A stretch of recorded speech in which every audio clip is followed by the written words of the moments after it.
南摩。第三是多劫羌佛说。释法折言18。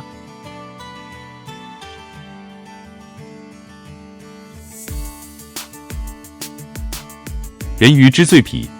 是为我见事理，万物有几良知由是而生，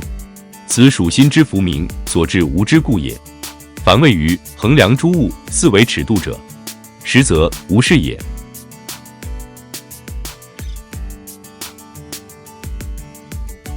给人造成愚痴的最大弊端，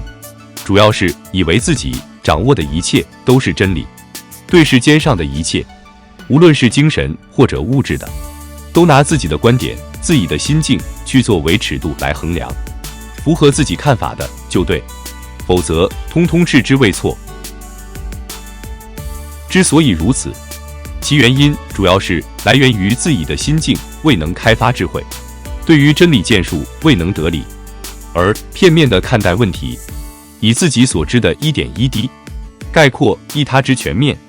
从而使自己处于一种无知境界当中。